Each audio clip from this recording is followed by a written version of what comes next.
On factory floors all over the world, there's a silent killer at work. It's causing these massive, catastrophic failures, costing companies millions in downtime. But here's the crazy part.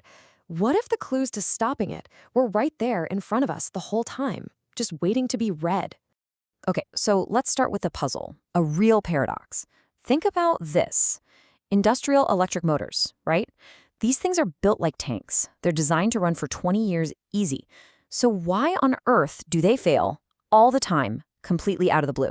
This isn't just some small inconvenience, it's a genuine mystery in modern manufacturing. And the answer? Well, it's not what you think. It's not some super complex mechanical defect or a one in a million design flaw. Nope. The culprit is something way more common. So common, in fact, that we usually don't even see it. It's literally hiding in plain sight. All right, let's put on our detective hats and dig into this factory floor mystery. The scene of the crime? It could be anywhere. We're talking steel plants, dairy operations, you name it. And the victim is always the same, a failed motor that brings production to a screeching halt. And the stakes here? They're huge. We're not talking about small change. These unplanned motor failures are one of the biggest reasons for production downtime. You have one critical motor go down and bam, the whole operation stops. That can cost a company a fortune for just one single incident. And this is happening over and over again. So to crack this case, we've got to understand the weapon. We need to look at the anatomy of one of these failures. And the culprit, you ready for this? Believe it or not, it's just dust. Yeah, dust. And here's how this simple thing systematically takes down a powerful machine. It's like a little three-act tragedy. First, you get this thin layer of dust building up on the outside, on the cooling fins.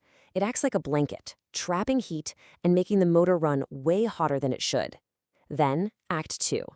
That same dust gets inside the motor. It settles on the winding insulation. And with all that extra heat, the insulation just starts to degrade, to fall apart. And for the grand finale, if that dust happens to be conductive, with tiny bits of metal or carbon, it creates little electrical shortcuts. And that's it. Catastrophic failure. It's truly death by 1,000 cuts.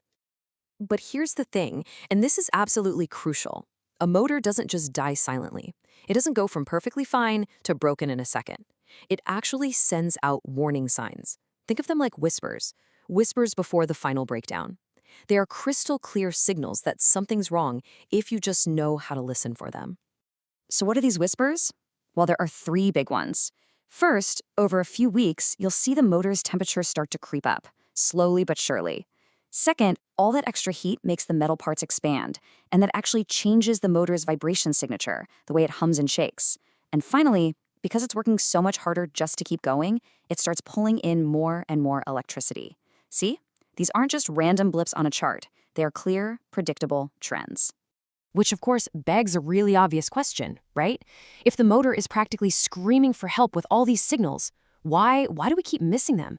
And that brings us to what we call the intelligence gap. I mean, think about it. The data is there. The warnings are clear as day. So what's going on? Well, the problem isn't that we don't have the data. The problem is how we're looking at it. Or maybe how we're not looking at it. Okay, so look at how we've always done maintenance. It's either wait till it breaks, that's reactive, or we check on it maybe once a month or every few months. But here's the real issue.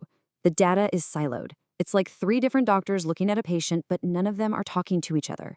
The person checking the temperature has no idea what the vibration readings are or what the current draw looks like. Industrial intelligence flips this whole thing on its head. It's predictive, it's watching 24/7, and most importantly, it sees all the data together as one big picture. So that's the intelligence gap in a nutshell. It's that massive space between just having the data and actually doing something with it. Factories have tons of numbers pouring in, but they're missing the one thing that matters: a system that can look at all the signals at once, connect the dots, and actually understand the story that the data is trying to tell. And this is where the solution starts to take shape.